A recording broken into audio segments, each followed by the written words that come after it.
É isso aí, pessoal. Mais uma noite. Mais uma noite junto com vocês. Sempre uma alegria recebê-los no nosso podcast de saúde e bem-estar, o Pod Plus.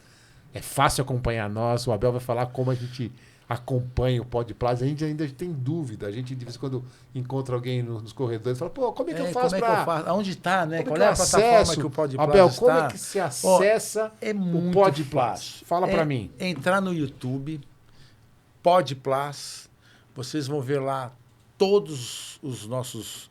Tem mais... Hoje é o 131. 131. Olha bem, tem todos lá listados. É importante se inscrever no canal, ativar o sininho para receber a notificação dos nossos programas. Mas é mais isso que o Abel curtir falou. Também. Abel, né? Porque assim, várias pessoas que vão falar, pô, toda terça-feira a gente está ao vivo, você sabe que nós estamos aqui com o nosso podcast.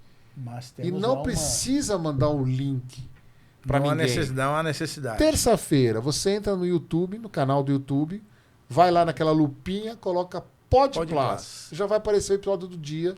Inclusive, se você tiver antes do tempo, vai estar aguardando, ele já aparece para aguardar. Então, não precisa do link, é só o canal, Pod Plus no YouTube. E é interessante porque, assim, às vezes as pessoas perguntam, né, e no Spotify? É a mesma coisa. Arroba Pod Plus. No pronto. TikTok também, arroba Pod Plus. O TikTok tem um episódio, agora não vou lembrar de quem, acho que é do Marcelo Prudente, neurocirurgião, que esteve conosco, tem 27 mil só no TikTok. Muito, muito bom. Fizemos um shortzinho com ele no TikTok e explodiu. Foi muito bom. E hoje... Hoje, vamos agradecer aos nossos patrocinadores. Fundamental. Cadê o patrocinador? Agradecer aí a GCA por estar nos patrocinando, que sempre acreditou no nosso projeto. Muito obrigado a vocês por acreditar no nosso trabalho. Obrigado ao Marcelo, que é o CEO Brasil da GCA. A Gi que nos apoia, né? Da empresa. O Rodrigo que está aí nos... Que é o chefe da Gisele. Está nos dando todo o apoio, né? Então, muito obrigado a vocês. Obrigado pelo apoio. E sempre um convidado especial, um amigo. Ô, Abel, eu falo que esse podcast ele é recheado de amigos. Porque quem se sujeita a vir aqui, brincadeira. Quem aceita o nosso convite só pode ser amigo, por isso está conosco. Eu brincava, né? Quando a gente tinha a banda, eu falava assim, olha, a banda só vai os meus amigos para ouvir o som do nosso, que é ruim só demais. lotava o bar ali de amigos. Mas hoje, Abel, a gente vai ter de novo a honra de estar no nosso programa. No Novembro Azul, nós saímos retornando, do Rosa, retornando Novembro Azul para discutir uns outros aspectos do câncer, né, de próstata, Novembro Azul. Agora tem o Novembro, um mês meio misturado, mas Dr. Afonso Celso Piovesan, urologista, chefe do transplante renal do HC, nosso amigo, isso é bom no currículo dele. Afonso, muitíssimo obrigado por você ter aceito o nosso, muito obrigado, nosso convite para o bate-papo hoje aqui no Pod Plus, Afonso. Eu que agradeço o convite, é sempre bom estar aqui, é gostoso, é informal e no final a gente sempre acha que passou muito rápido. Né? É verdade. Acaba rápido, né, Afonso? Então, muito obrigado. Ô, Afonso, nós estamos aí começando o Novembro Azul e semelhante ao Outubro Rosa, eu acho que você não faz os exames de prevenção ao câncer de próstata só em novembro, você faz no ano inteiro. Isso. Mas no seu dia a dia, no seu consultório privado, você sente que essa campanha impacta, ou seja, aumenta a procura? Ou não? Em pacientes do seu consultório você não sente isso? Olha, eu acho que sempre aumenta. Aumenta. É diferente dos outros meses, né? O Outubro Rosa e o Novembro Azul. Eu acho que todo mundo conhece, acho que ficaram mais enraizados porque foram os primeiros. Eu acho que são os dois mais fortes.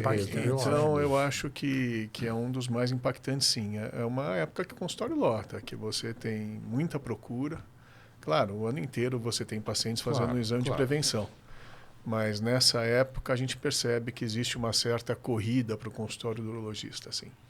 O Abel perguntou no mês passado para um dos nossos mastologistas que estiveram aqui, que ele estava percebendo, se era real a percepção dele, numa precocidade maior de diagnóstico do câncer de mama. Abaixo de 40 anos, que a mamografia, a gente está, entre aspas, indicado acima de 50 pelo SUS Brasil, mas a gente viu vários casos de câncer de mama abaixo de 40 anos. Há alguma coisa semelhança com o câncer de próstata? Você está vendo uma incidência maior em pacientes mais jovens ou não? Os 50 anos ainda é o start da prevenção. Então, Piazza, na verdade, a gente passou por isso mais cedo, né? Então, houve uma época aí, ao redor dos anos 80, 90, onde a gente fazia muito diagnóstico de câncer de próstata e tratava muito paciente que não deveria ter sido tratado, né? Então, um overtreatment, né? E há mais ou menos uns 15 anos se começou a discutir muito a respeito desse overtreatment, né? E então aí se readequou a indicação de começar a fazer os exames de prevenção e se readequou também muitas das indicações cirúrgicas, né? Então hoje a gente tem armas melhores para saber qual que é o paciente que vai complicar, que o tumor vai evoluir, e qual é aquele paciente que o tumor é mais indolente, que provavelmente você vai poder acompanhar por um período longo, talvez até para a vida toda. Afonso, só para eu entender, para não perder esse... Porque me chamou a atenção isso. Então, eu tive a sensação, pelo que você falou, que, sei lá, há 15, 20 anos atrás, um pouquinho mais até, se fazia toque retal em pacientes de 35, 40 anos. E acabava sentindo alguma alteração, ia fazer e tinha um tumor. Aí você tratava esses pacientes com 40 anos, e esses pacientes podiam ter as complicações inerentes ao tratamento da prostatectomia, potência, incontinência e outros, num paciente que provavelmente esse tumor não faria mal algum. E aí acabou se pensando, peraí, vamos parar de fazer exame aos 40, vamos começar a fazer os 50, porque quando aparece os 50 pode ser que tenha uma... É mais ou menos isso? É mais ou menos isso, tá. Não é bem vinculado à idade. Na verdade, a gente sabe que o tumor, quando acontece no paciente mais jovem, ele normalmente é mais grave. Né? Tá Agora, o movimento foi ao contrário, foi um movimento de se diagnosticar talvez só tumores que sejam clinicamente relevantes. Entendi. Né? E se tratar também cada vez menos câncer de próstata e focar o tratamento para os tumores clinicamente relevantes. Foi esse o movimento que aconteceu nas últimas décadas aí dentro da urologia. Isso é uma coisa interessantíssima, né? É bacana. Isso é aquela história que a gente já comentou várias vezes da tal da biologia tumoral. Porque tem, entre aspas, um tumor bonzinho que você vai morrer de infarto e vai estar com tumor de próstata. Você vai morrer com ele, mas não dele. Exatamente. Né? Exatamente. Fala, Fel. A gente sabe que no câncer de mama, né? Você tem uma história, se a mãe teve um câncer de mama, o rastreamento 10 anos antes na filha é o que mais ou menos a gente preconiza. Na próstata também, se o pai tem câncer de próstata, o filho tem que começar a se preocupar quando? Sim, isso em qualquer guideline europeu, americano, é tudo mais ou menos uniforme, né? Então, quando você tem antecedente familiar, é com 45, quando não tem, com 50. Né? E, enfim, é assim que funciona. E outra coisa que tem, agora nós estamos fazendo os paralelos. Na mama a gente tem muito impacto quando tem o BRCA1, BRCA2, ou seja, uma oncogenética predisponente para o câncer. Na próstata tem algum gene que a gente consegue dosar? Eu vou lá fazer um teste de oncogenética e vejo, eu tenho, sei lá, uma mutação do BRCA3. Não estou brincando, acho que não existe. Mas existe isso para próstata ou não? Para mama está bem clássico. Não como prevenção, mas para tratamento tem. Para tratamento tem? Então, só assim, acho que um público leigo também às vezes sim, fundamental. Né? Por isso talvez vale a gente voltar um pouco mais atrás. Sim. E comentar um pouco sobre biologia de tumor, enfim. Acho que vale a pena. Para os médicos que estão ouvindo, vai ser algo que todo mundo sabe, mas como tem um público... Acho que é fundamental. Então a coisa funciona assim, né? Todo mundo sabe, né? Um tumor vem de uma célula normal. Né? Então um dia uma célula normal perde um pedacinho do DNA, vira uma célula diferente da célula normal. Dependendo do pedaço de DNA que ela perdeu e da quantidade de material genético que ela perdeu, ela vai dar origem a uma célula mais diferente ou mais parecida com a célula original. E é isso que dá a gravidade do tumor. Né? O critério mais comum da gente... Quando ela é mais parecida com a original, é menos grave. É menos grave. Quando ela é mais diferente da original, ela é mais grave. Isso. Então tem vários dados que vêm da biópsia, que vêm do PSA, que a gente usa para indicar ou não indicar cirurgia. Né? Os clássicos são tumores pouco diferenciados. Então, a gente classifica essa alteração que a célula teve numa escala que vai de 2 até 5. Né? É muito difícil achar tumor grau 2, quase não existe. Né? Mas, via de regra, tumor até grau 3, a gente considera não operar. Né? Esse é um dos principais indicadores do tratamento conservador. Segunda coisa, o número de biópsia, de fragmentos positivos que vem na biópsia. Quando você faz biópsia da próstata, você acaba fazendo um mapeamento da próstata toda. Você não foca a biópsia só na região suspeita. Perfeito. Por quê? Porque o tumor da próstata é muitas vezes multifocal. Então você tem um nódulo lá que foi achado pelo toque ou pela ressonância, enfim. Você acaba fazendo 18 fragmentos da próstata e muitas vezes vem tumor positivo em mais de um fragmento que você colheu. Entendo. Então esse é o segundo critério para se considerar um tratamento conservador. Ainda que venha um tumor nota 3, mas venha em 6 fragmentos de 18, não dá para conservar.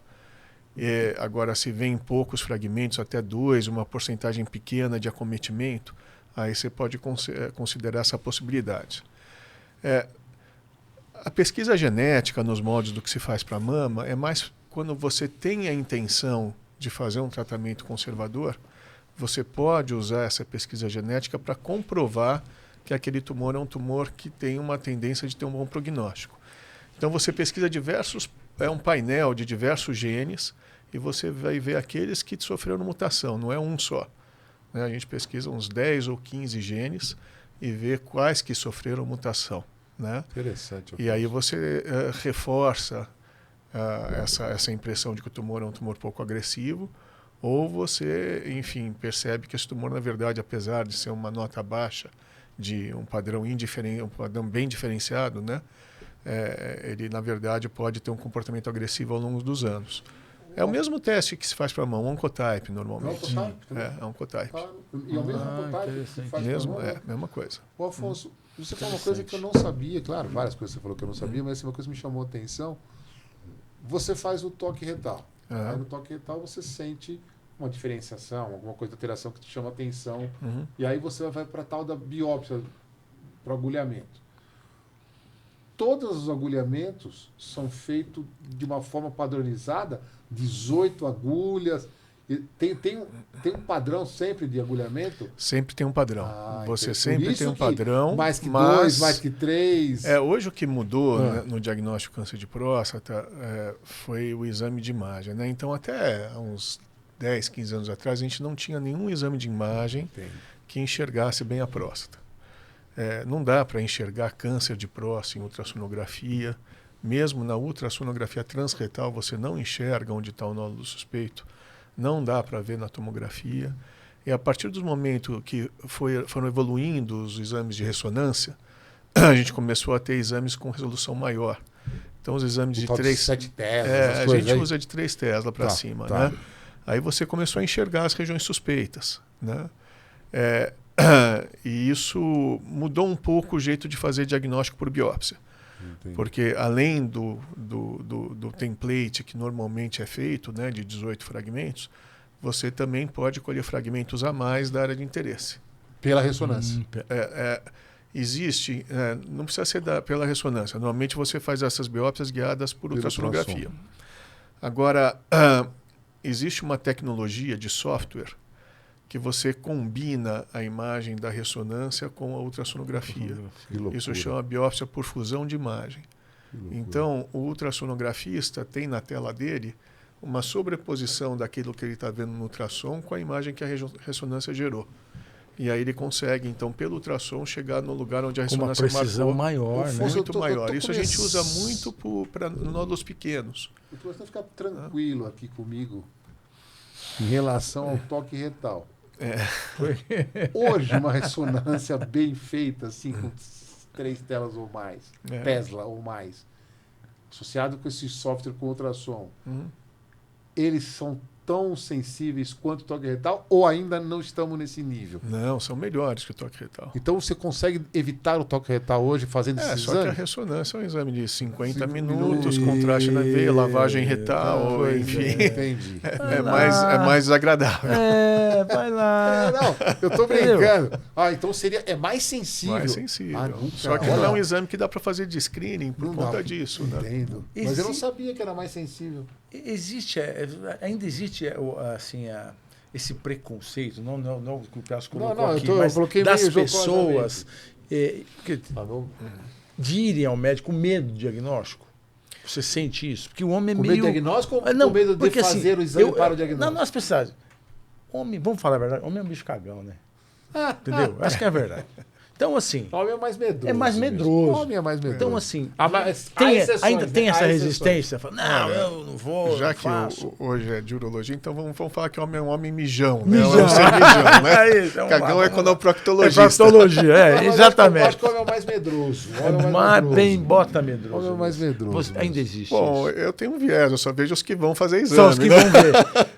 E Mas tem aqueles ainda em interior, em alguns, alguns setores mais tradicionais, ruralista, alguns estados mais machistas, a gente vê bastante gente que adia. Mas, Afonso, Vocês têm esses dados na que sociedade não de tem. E urologia? eu ia te fazer uma Não tem pergunta esses exatamente dados. isso. Se você pegar a nossa turma, aqui, que tem 50 anos, Sim. nós estamos na faixa dos 50 anos, que tem 50. Quantos por cento você acha que foram fazer toque retal?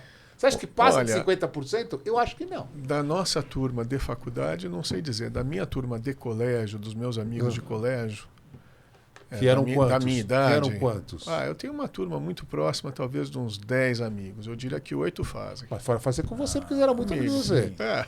Não, aí tudo bem, pô. Você é amigão de É que comigo urologista, amigo dói mas- menos. Eu tô pensando assim, você pegar os 90 meninos que tinham na turma de medicina que você fez, que estão com 50 anos hoje.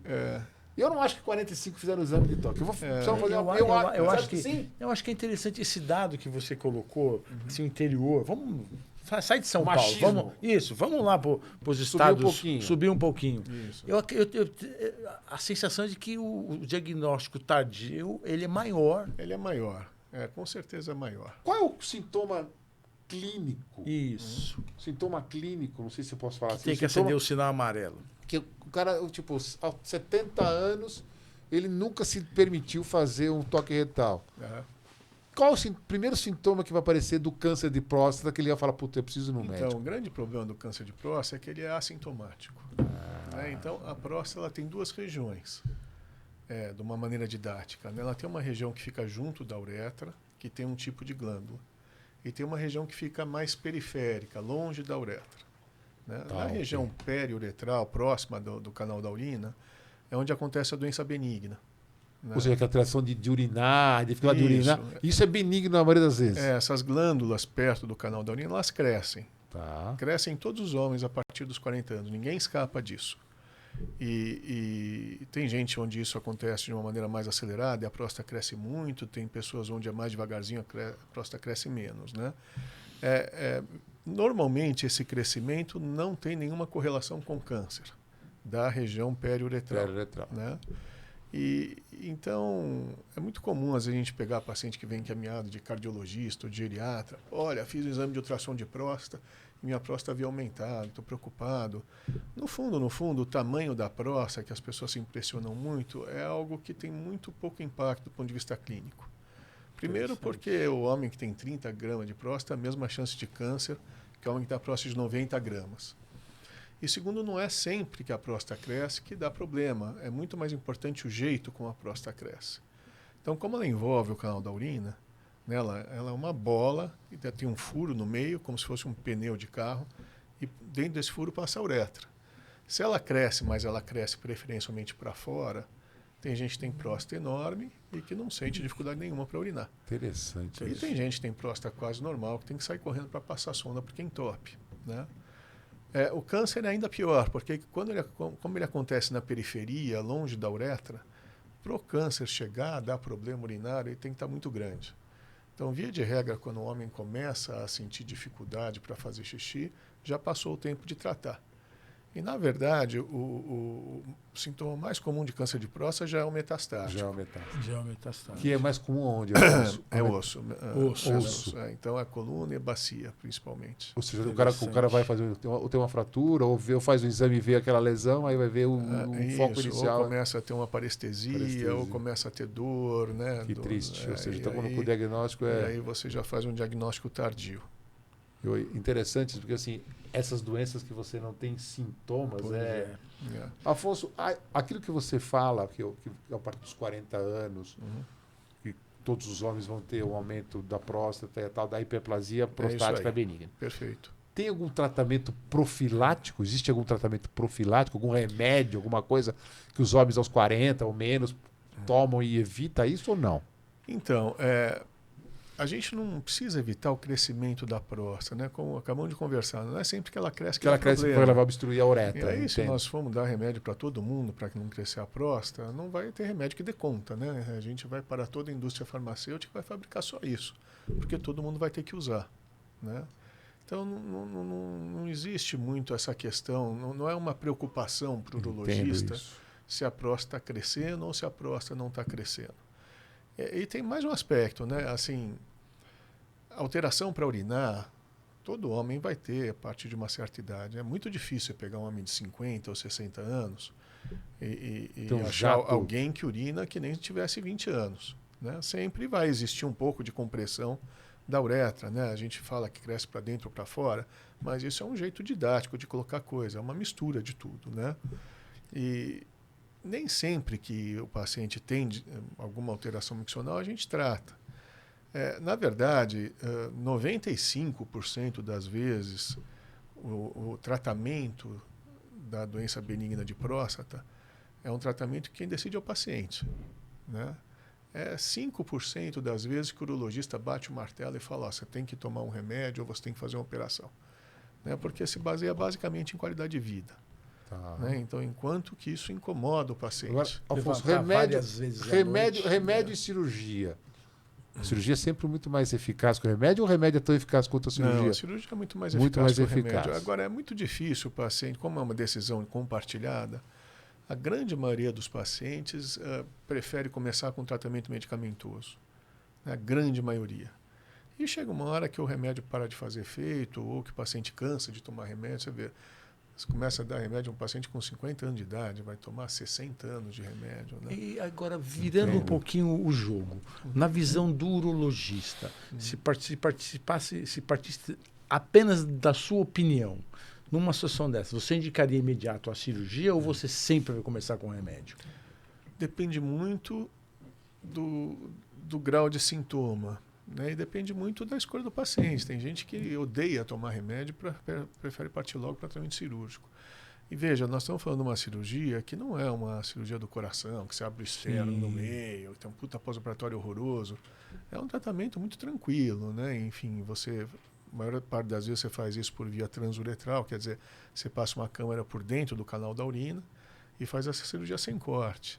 Né? Você acaba usando alguma fonte de energia para tirar o tecido, para fazer uma ablação desse tecido. Você vai raspando assim? Isso, raspando. Interessante. E tem várias maneiras, várias fontes de energia. Qual que você pode... a mais usada? Mais usada, a gente mais segura. A gente já usou tudo que você pode imaginar. Né? Então, laser, por exemplo, já usou? Monopolar. Aí a gente passou por uma época que usou muito laser. Aí o laser começou agora a cair em desuso de novo. Teve uma época que se pensou em plasma, agora se faz bisturi monopolar, tem uma técnica nova de vaporização. Né? E o que eu vejo, na verdade, já com esses meus anos aí de urologia, é que existe aquele apelo para o que é novo. Né? Sim. Até por uma pressão da indústria. Então, né? Normalmente se lança um negócio novo. A grande moda agora é a tal da vaporização com água, né?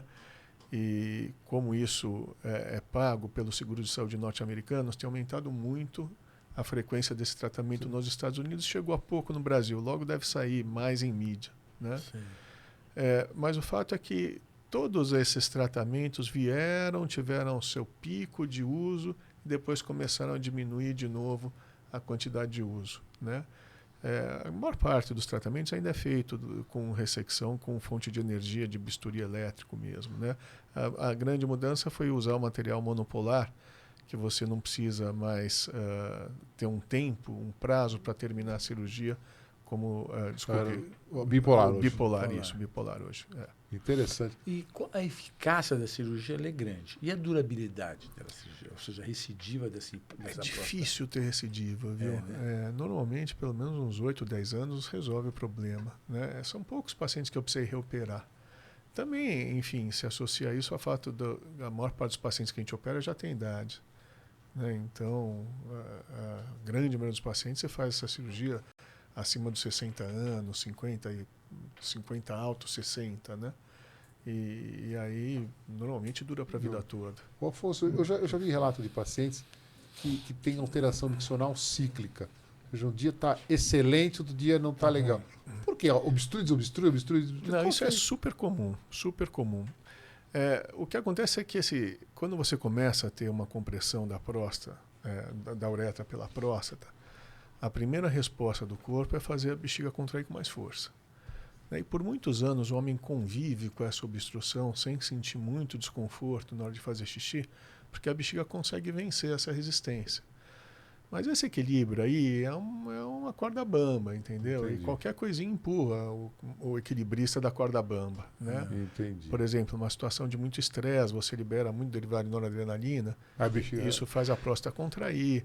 Às vezes uma inflamação na próstata, nesses casos, essa junção aí de uma situação onde a bexiga faz muito esforço, urina sob uma pressão grande e tem uma resistência grande à passagem do jato, às vezes reflui urina para dentro da glândula e acaba dando prostatite, também pode desequilibrar esse quadro, né?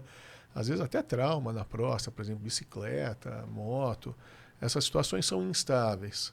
Pós-operatório, algo que a gente vê também muito frequente, o paciente vai lá, tem um quadro de próstata equilibrado, vai fazer uma revascularização no miocárdio.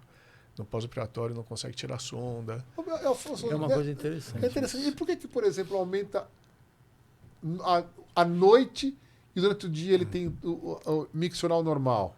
Ou não é isso? Não, eu acho. Não é bem isso. Acordar à noite é um dos sintomas de doença mas durante o benigna dia de ele não próstata. sente diferença nos intervalos miccionais. Mas Eu acho que o que mais acontece, que a gente vê no consultório, é a micção da noite ser mais difícil. Ele acorda à noite e tem uma dificuldade maior para esvaziar. O jato é ainda mais fraco, demora mais. Está dormindo ali, a bexiga tá toda dormindo. vez se despende, na verdade, toda vez que se distende demais a bexiga, é que nem o coração, né? Ela perde um pouco a força de contração. Entendi. E a gente desperta do sono normalmente quando ela está bem repleta. E via de regra é por isso que essa micção noturna é mais difícil. Você falou de prostatite, de refluxo de urina. E aí eu vou basear nessa pergunta para te fazer o que eu quero te perguntar, basear nisso para que eu quero te fazer, basear nisso para fazer a pergunta que eu quero te fazer. Um dos diagnósticos do câncer de próstata é o PSA. Uhum. Só que o PSA aumenta por outros motivos. Isso. O que aumenta o PSA? Aqui, sem ser o câncer de próstata. Basicamente, Hoje você consegue saber se ele aumentou por uma coisa, a gente consegue diferenciar o PSA que aumentou por um trauma e aumentou ou não. consegue mais ou menos, né? Enfim, qualquer doença da próstata faz o PSA subir, qualquer uma. Qualquer doença. Né? Então, a hiperplasia benigna, prostatite, trauma na próstata, tudo isso faz o PSA subir. E por que então a gente usa o PSA como um diagnóstico de câncer? É que você pegar uma célula de hiperplasia, uma célula que tem aquela doença benigna, e uma célula tumoral, e ver a quantidade de PSA que cada uma delas produz, a célula tumoral produz muito mais PSA. Entendi. E por isso que a gente usa como um diagnóstico, como um marcador. Agora, o PSA rega para os dois lados, né? Primeiro, ele não aparece em todo doente que tem câncer. Tem mais ou menos uns 20% dos tumores de próstata não produzem PSA. Né? Isso é loucura. Isso você me falou outra vez, mas é uma loucura isso. E o contrário também é verdadeiro. Muitas vezes você tem PSA alto e não é câncer. Então, ele erra para os dois lados. Tá. Existem alguns fatores que a gente tenta usar para ver se a gente deve se preocupar ou não deve se preocupar com a elevação de PSA, com PSA fora da curva. Né? Primeira coisa que a gente tem usado muito hoje é a densidade de PSA. O que é a densidade de PSA? Você pega o PSA que você tem no sangue e faz uma correção para o tamanho da próstata. É claro que uma próstata de 90 gramas, você espera um PSA mais alto do que uma de 30. Então, esse é um dos fatores que a gente tem usado muito para tentar ver se você deve dar mais importância ou menos importância para o seu PSA alterado. A segunda coisa que é clássico é o PSA livre e o PSA total. O que é esse PSA livre e PSA total? A gente descobriu que o PSA circula de dois jeitos no sangue. Tem uma parte do PSA que circula ligado com a proteína carreadora, a gente chama de PSA conjugado, e uma parte do PSA que circula solto, que não está ligado a nada. A gente aprendeu que esse PSA livre é produzido preferencialmente por doenças benignas. Né? Então, quando você tem um PSA, sei lá, de 10, quanto mais PSA livre você tem, menos preocupado você fica. Né? Isso é um número que é dado, um dado que é dado em porcentagem. Vem o resultado... sempre solicitar livre e livre total. O resultado que eu recebo quando eu abro o exame do PSA é o PSA total. Você tem que pedir livre total. Ele vem os dois, vem total tanto e livre total, tanto. Livre tanto e porcentagem. Já vem calculado para você a porcentagem. Okay. Né? Outra coisa que a gente usa é a velocidade de aumento de PSA. É muito mais grave um paciente que vem com PSA de 1, 1.1, 0,9 e de repente pula para 3, do que um paciente que vem com PSA de 2.9, 3, 3.1, 3.2, alto, porém estável, ou com uma velocidade de aumento menor. Né? Então isso é uma coisa que também a gente usa para tentar ver se preocupa ou não. Quando aumenta abruptamente, é mais chance de... mais chance de ser um tumor. Afonso, uma curiosidade. Qual é as causas mais frequentes de prostatite? Então, tem duas causas. A mais comum é esse tal desse refluxo de urina para dentro da próstata. Isso é bastante comum. E qual o sintoma da prostatite, Afonso?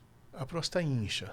Mas então, tem sintoma? como ela incha, o que você imagina que pode acontecer quando a próstata incha? Primeira coisa, ela está inflamada. Então, ela tem um aumento de volume transitório, que nem um lutador de boxe toma um soco, fica inchado. A próstata incha, comprime mais o canal. Então, o sujeito piora muito do padrão miccional.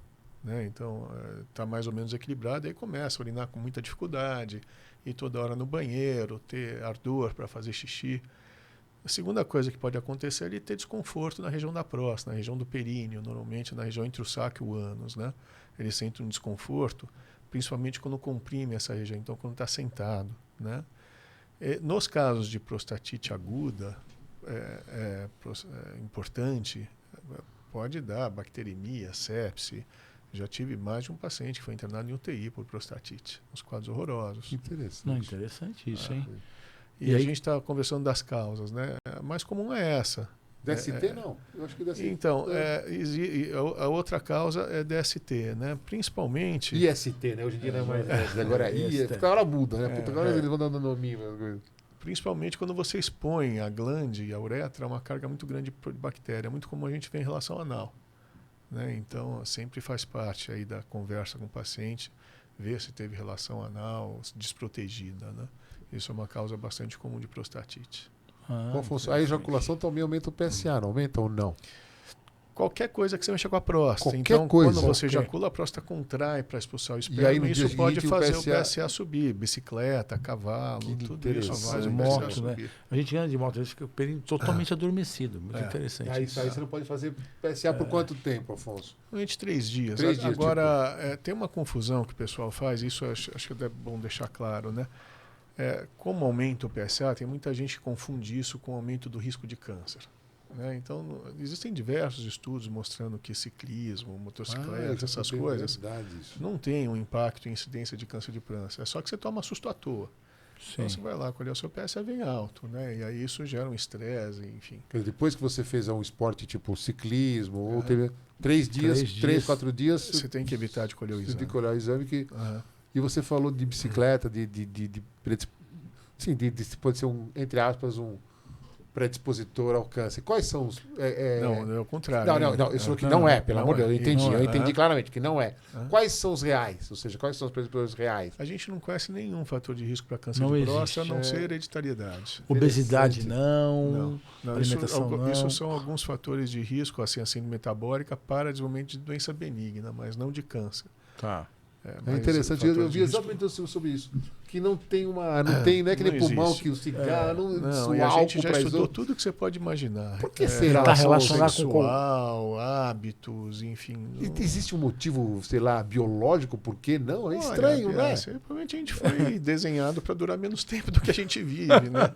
Eu acho que é isso. Você sabe que é interessante porque assim, eu tenho a sensação, eu posso estar completamente enganado, eu tenho a sensação que o câncer de próstata é um câncer mais benigno. Não sei se eu posso usar essa palavra. A grande maioria das vezes ele é, sim. Eu tenho essa sensação que é um câncer meio benigno. Hoje até alguns tipos parecido com o câncer de tireoide, né? Uma coisa meio benigna. Assim, É mais ou menos isso, né? Quantos Como a gente cura, conversou Afonso? daquela história lá de agressividade do tumor, dependendo do tanto de alteração genética que a célula teve, né? Então você tem tumor de próstata super agressivo. Tem, né? tem, Qual né? a porcentagem? Baixa. Eu diria que menos de 10%. Menos de 10%. É. E tem outros que são menos agressivos, né? Mas a grande maioria tem um comportamento muito diferente de um câncer de pulmão, de um câncer de intestino. São tumores que demoram muito mais tempo para evoluir. E como é que está a terapia? Não sei se existe neoadjuvância para próstata, não. Como é que está a Olha, terapia de químio, de rádio, imunoterapia, terapia celular? Como é que está isso para na próstata? Na verdade, não tem grandes novidades a respeito de próstata, né? O que você usa normalmente quando você pensa, você primeiro precisa ver se o paciente tem uma doença localizada ou não. Essa é a primeira chavinha que você divide. Tá. Né? Se tem uma doença localizada, a gente vai fazer um tratamento curativo. Se não tem mais uma doença localizada, nós vamos fazer um tratamento de controle. Você não está falando de metástase, está falando só se passou ou não. Falando de metástase. Né? Então vamos conversar sobre os tratamentos curativos primeiro. Você fez diagnóstico de um paciente que tem um tumor localizado de próstata. 3 coisas você pode fazer. Primeiro, só observar, a gente conversou um pouco sobre isso. Sim. Né? Então, hoje em dia, talvez aí uns 20% dos tumores de próstata a gente pode pensar em observação. Né? Como é que se comportam esses doentes que ficam em observação? A grande maioria dos estudos mostram que num período de 10 anos, mais ou menos entre 30 e 40 progridem. Né? Não é que você vai dar alta para o doente, você vai acompanhar ele. 70% passa bem, 30% a 40% progride. 70%. 60%. Exatamente, é mais ou menos isso, 60%, 40%. Tá. Você estreita o acompanhamento para cada 6 meses ou 6 continua meses, anual? 6 meses. 6 meses. Caso o paciente não seja um candidato à sua observação, você vai selecionar entre radioterapia e cirurgia. Né? Então, são os 2 tratamentos que existem para câncer de próstata que são curativos. Ainda a função tem esses 2, eu achei que a radioterapia... A gente andou estudando aí alguns tratamentos, principalmente terapia focal, né? Então, você tratar só o nódulo, por exemplo, por radiofrequência, enfim. O grande problema é que o tumor é multifocal, né? Então, a chance de progressão em outro lugar da próstata, sem ser o lugar que você tratou, é muito grande. Por isso que não é uma terapia que deu certo, né? O que, com relação à radioterapia e à cirurgia, né? Basicamente, a chance de cura entre uma terapia e outra é quase igual. Se a gente for ver assim, estudos bem feitos, de meta-análise, todos eles favorecem um pouco a cirurgia. Mas a radioterapia também é um tratamento super adequado. Né? A grande novidade que se tem em cirurgia é a cirurgia robótica. Né? O que mudou com a cirurgia robótica? Mudou basicamente a nossa capacidade de preservar a ereção, né? Que é o momento mais delicado da cirurgia. E aí a gente pode até fazer um parênteses. O que a próstata tem a ver com a ereção? Né? A função da próstata é ejaculação.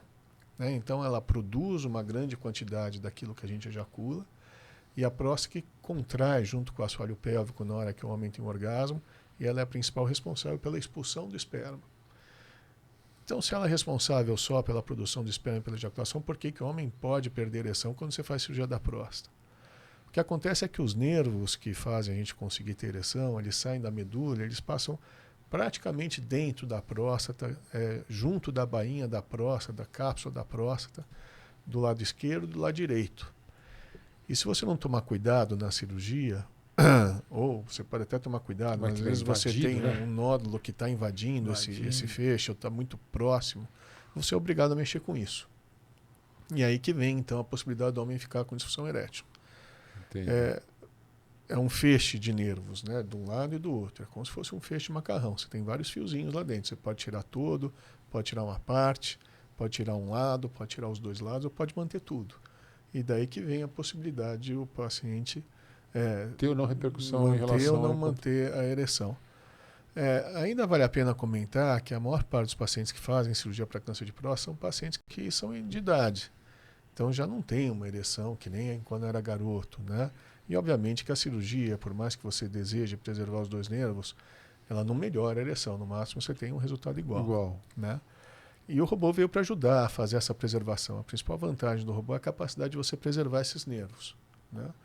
Hoje em dia, eu diria que assim, nos Estados Unidos, 80% das cirurgias robô são feitas por robô. As prostatectomias são todas via Aqui robô. no Brasil está caminhando para o mesmo caminho. Nos grandes Então o centros robô realmente urbanos, ele preserva mais a função. facilita muito para o cirurgião.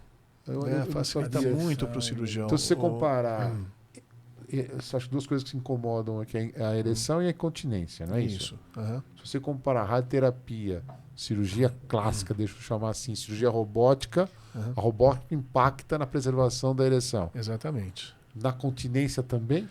A continência é um problema muito menor. O que é continência? Por que fica incontinente? Então, Você outra explicou, coisa, né? Então, explicou, se a próstata é responsável pela ejaculação, por que o homem fica incontinente? Isso por quê?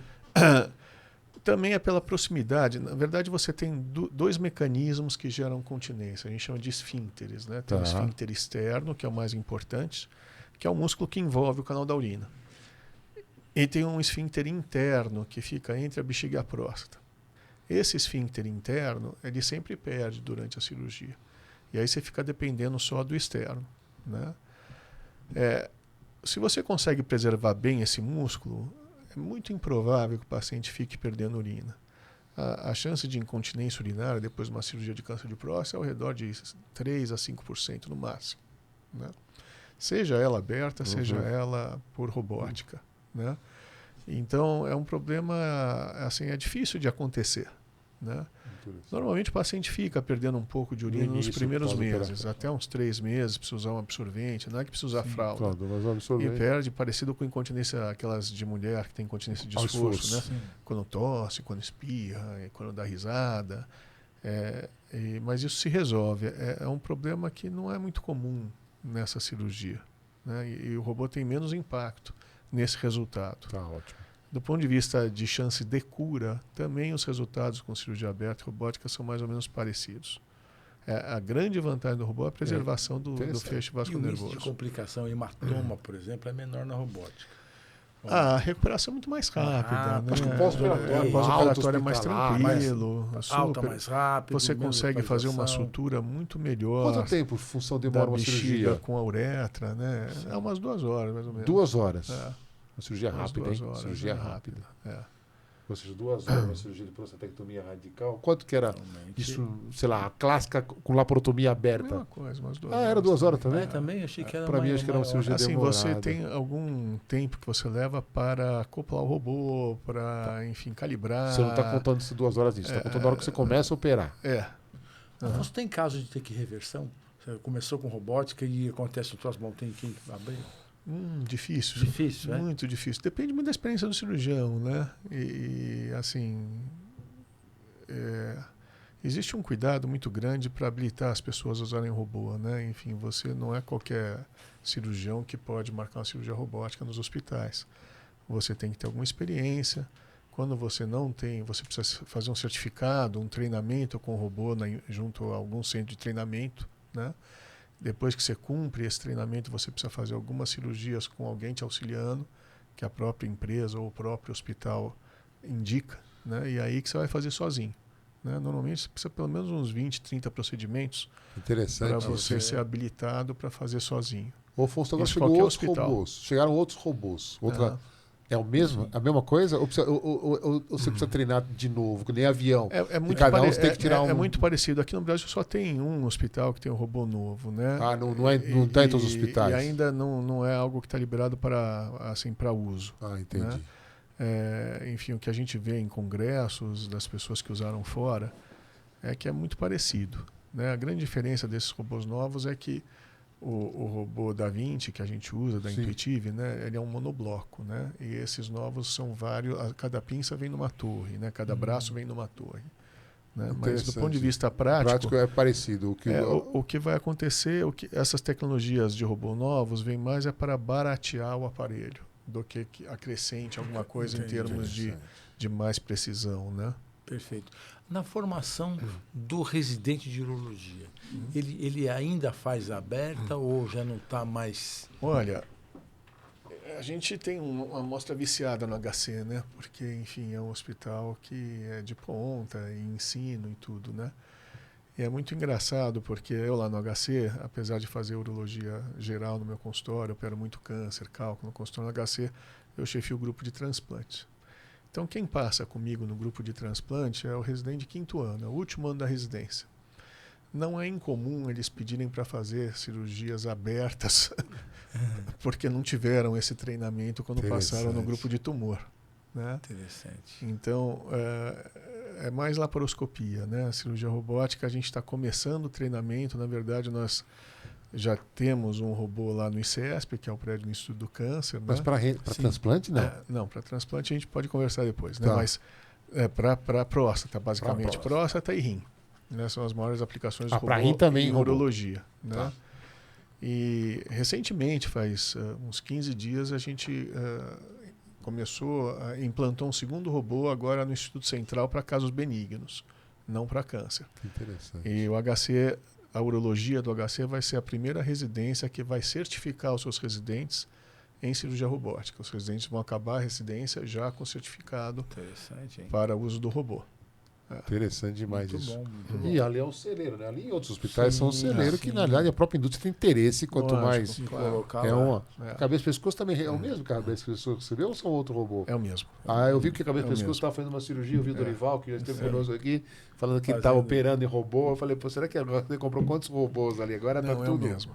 Muito interessante. Ô, Afonso, e aquelas tecnologias que apareceu, eu vou chutar porque eu não lembro o nome, mas criocirurgia, crio não sei o quê, temperatura alta, não sei Olha, como... tudo isso aí acabou foi indo por modismo. terra. Tiveram várias tecnologias que foram testadas para fazer tratamentos focais, principalmente. Né? Então, você quer tentar manter a ereção do sujeito, enfim, você não quer tirar a próstata inteira para não lesar os 2 feixes, né? Então, houve um tempo que a gente usava essas terapias focais, entre elas a crio, que você citou, ou ultrassom, ou enfim, ou radiofrequência, né? E o problema é que recidiva muito, né? Então hoje em dia não tem papel, não tem aplicação. Afonso, nesses tratamentos onde você tem a opção, você dá a opção, olha, não precisa operar. Você tem um câncer de próstata, mas você não precisa, vamos acompanhar aí e tudo mais. A cabeça do paciente, ele aceita bem esse acompanhamento? É difícil, viu? Não deve ser fácil. É difícil. É complicado, né? Tem que ter uma cabeça muito boa, né? Porque e uma confiança muito grande no neurologista. Como é um tumor que esses que a gente acompanha principalmente são tumores que têm crescimento muito lento, porque a gente seleciona, né, os casos bons para acompanhar, dificilmente você perde a mão se o paciente for disciplinado. Né? É muito difícil você perder a chance de curar desde que o paciente faça o segmento direitinho. Né? Então, isso é uma coisa que a gente sempre conversa. Porque aí existe que o paciente também tem que se comprometer de retornar a cada 6 meses, de não sair do segmento. Né? Exatamente, super importante. No paciente do SUS, isso já não acontece. Não dá, não rola. Não dá. Esse segmento. O sujeito muda de cidade com alguma frequência, ele não tem condições de voltar no hospital, é complicado. Afonso, você começou a falar, nós interrompemos, eu ter interrompido. Sobre tratamento adjuvante. A gente viu que assim, a história do câncer de mama mudou nos últimos 5 anos aí, com imunoterapia. Na próstata não tem nada. Não é que não tem nada, mas a base é a mesma ainda. Né? A principal terapia para câncer de próstata metastático... Bom, primeiro, quando você tem uma recidiva, você tem que saber se essa recidiva é local ou é à distância. Né? Quando a recidiva é local, via de regra, a radioterapia de resgate. Né? E isso mudou muito. A radioterapia melhorou demais. Né? Então, são tratamentos com esses aparelhos novos, você tem 2 grandes benefícios. Você consegue focar uma energia muito maior no ponto que interessa e poupar o ponto que não interessa. É tudo tele, não é BRAC. Teleradioterapia. Interessante. E então você tem muito menos efeito colateral dos tratamentos com radioterapia do que tinha antigamente, uma efetividade muito maior. Né? Então, normalmente, o tratamento de escolha, quando você tem uma recidiva local, é rádio. Né? Quando é uma doença à distância, ainda é o tratamento com bloqueio hormonal. Bloqueio hormonal, Então, o que é o bloqueio hormonal? Teve um indivíduo que descobriu que se você tirasse a testosterona, o tumor de próstata regredia. Isso em 1954, se não me engano, né? Foi até motivo de um prêmio Nobel de medicina, né?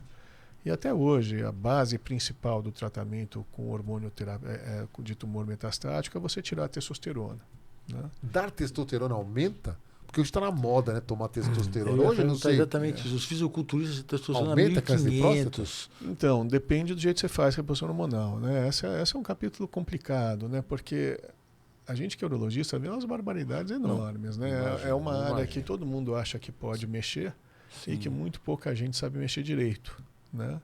E aí a gente encontra umas barbaridades, né, em consultório. Super comum, né? Porque hoje professor de educação física prescreve hormônio, hoje o cara da academia orienta o paciente a usar hormônio.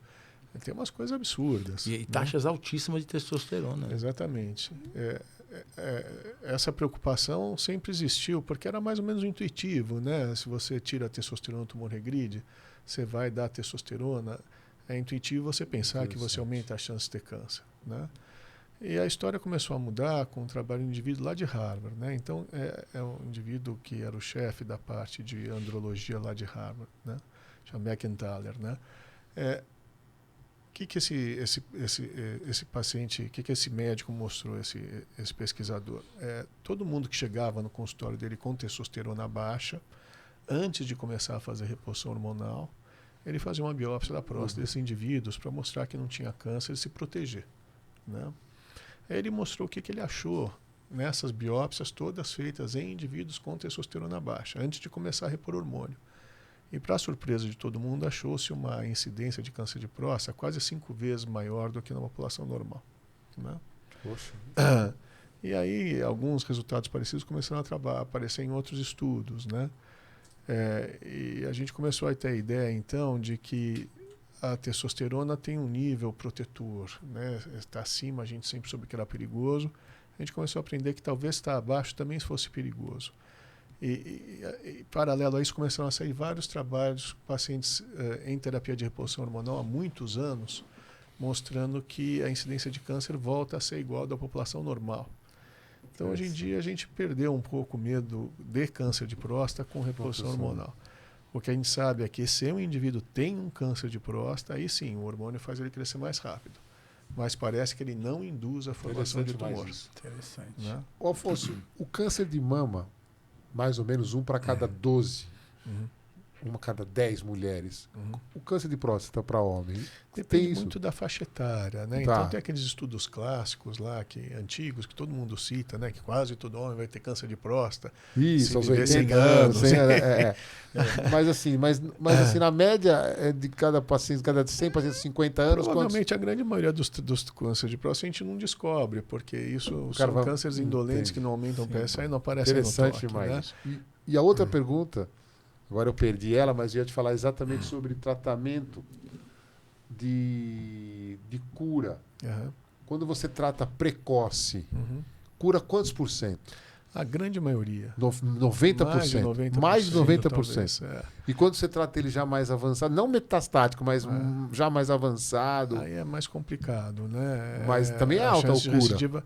Ou não? Você tem uma chance de cura muito menor, mas você consegue levar esse paciente depois com terapias complementares por muitos anos, a grande maioria deles. Se for precoce, a cura é eu acho que assim, o grande benefício de você fazer um diagnóstico precoce não é só curar, e talvez não seja principalmente a cura. Não é tão difícil curar câncer de próstata. Você não maculá-lo com impotência. Exatamente. O difícil é você curar o câncer de próstata sem deixar sequela. Entendi. Então, você pega um paciente de tumor pequenininho, localizado, 2 ou 3 fragmentos, enfim. Você consegue preservar os 2 feixes, você consegue fazer uma cirurgia ótima, do jeito que você quer. Você pega um tumor que pela ressonância você vê que já envolve o feixe, ou que está tendo uma extensão para fora da cápsula da próstata, tem que fazer uma margem de segurança maior.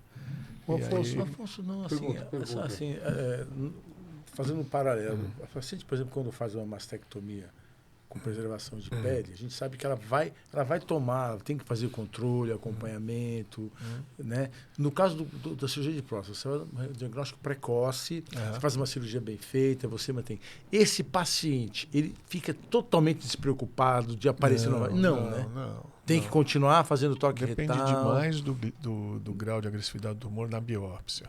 Perfeito. Então, às vezes você tem tumores iniciais, mas que são de um padrão super agressivo, nota 5, enfim. Então, você tirou a próstata inteira, não tem mais próstata o paciente. Não tem mais próstata.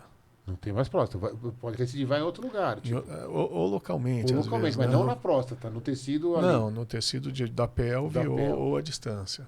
Né? Tá, mas assim, mas ele precisa continuar fazendo toque? Não. Não tem Não, próstata, nunca não, mais Não, faz porque toque. você tirou a cápsula, você deixou. Não, você Não. tira tudo. Você né? tira No tudo. câncer de Então, próstata, e tira essa tudo. preservação dos feixes? Você descasca um pouquinho a cápsula da próstata e preserva esses feixes. Não é bem é uma membrana que envolve a próstata. Entendi. E que envolve o feixe, né? Afonso, se a gente. Eu agora pensando na minha área. Se você cortar esse feixe e fizer um enxerto de nervo, funciona? Já tentamos isso. E teve, Não teve eu tenho a resultado. sensação que não funciona. Não teve resultado. Porque o tempo de crescimento desse nervo é muito longo e vai atrofiar, porque deve ser um músculo. Exatamente. E não é um nervo grande, né? São diversos pequenos feixes. Na verdade, você não enxerga eles quando você Não está tem fazendo nenhum cirurgia. trabalho mostrando efetividade de enxerto neural. Você sabe onde eles estão passando. Então, Você não sabe onde ele vai chegar, né? Você tira aquela região, você preserva aquela região. Entendi. Entendeu? Eles não, mesmo ao microscópio, você não Não consegue enxergar. Interessante isso. Ah, você não consegue ver o nervo? Você não vê os Você feixes. sabe onde ele está Nossa, eu pensando. perdi isso aí, acho que eu distraí. Você sabe onde ele Você está sabe onde ele tá passando. e você preserva aquela Você aquela não região. vê o nervo, ele é microscópio, assim. Microscópico. Interessantíssimo. Interessante, Afonso. Eu acho que era um também achava nervão, que- tipo a Não. corda de violão. Rambucal, Tipo não sei o que ureter quando você está operando Não, lá. de maneira alguma. Você evita aquela região. Entendi. Né? E a chance de ter uma alteração anatômica. Uma variação anatômica. Não é frequente. Não é frequente. Não é frequente. Não é frequente. Interessante. Se nós temos uma variação anatômica Sim. aqui no nervinho da face, né? O nervinho que a gente morre de medo, ele Nesses aparece. casos antes. que você precisa lesar, vai mexendo no feixe vaso nervoso. Sei. Se o paciente quiser colocar uma prótese peniana eu no acho mesmo que é. momento, pode? Não pode? Pode. No mesmo momento? No mesmo Não, pode? Você pode colocar No mesmo momento da prostatectomia? Assim, você pega um paciente que, ou outra situação, você pega um paciente que já tem um comprometimento importante da função erétil, né? E, enfim, Você já aproveita. Você pode aproveitar e já fazer no mesmo tempo. Né? Tem alguns protocolos que foram feitos, inclusive no HC e alguns cirurgiões que já publicaram isso. A associação do implante da prótese peniana com a prostatectomia radical ampliada. Se quiser, pode fazer no mesmo ato cirúrgico. Agora, voltando à questão de segmento, na verdade, todo paciente que faz cirurgia para câncer de próstata precisa seguir, mesmo o tumor que seja pequenininho e até mais indolente, né? E a grande vantagem é que o segmento do paciente que fez uma cirurgia para câncer de próstata é super simples, é PSA. PSA. Quando você tem recidiva do tumor, o PSA ele dá o sinal antes de qualquer exame de imagem que você possa fazer. No baita de um marcador. Então, antes de PET scan, antes de tomografia, antes de mapeamento ósseo, é o PSA que muda. Não há outra coisa que aumente o PSA. Não. É próstata. Não existe tipo um tumor, não existe. Se Né? o PSA subiu depois que E quanto tempo, Afonso, você faz esse PSA seguindo? Normalmente, 5 anos? nos primeiros 2 anos, você faz trimestral. Tá. Do terceiro ao 5º ano, você faz semestral e depois anual. Aí continua fazendo anual. Mesmo depois de 5 anos, você continua fazendo. Faz. Não custa um também. Exame de sangue, um exame de sangue Afonso, não e custa. quando é que com que idade para de se fazer esse segmento de ir lá, fazer o toque retal? Isso é complicado, né? Eu vi vocês, Falando cheguei um pouquinho mais cedo, vocês conversando sobre até quando faz a mamografia, né? A resposta é a mesma. O que a gente menos valoriza hoje é a idade do papel.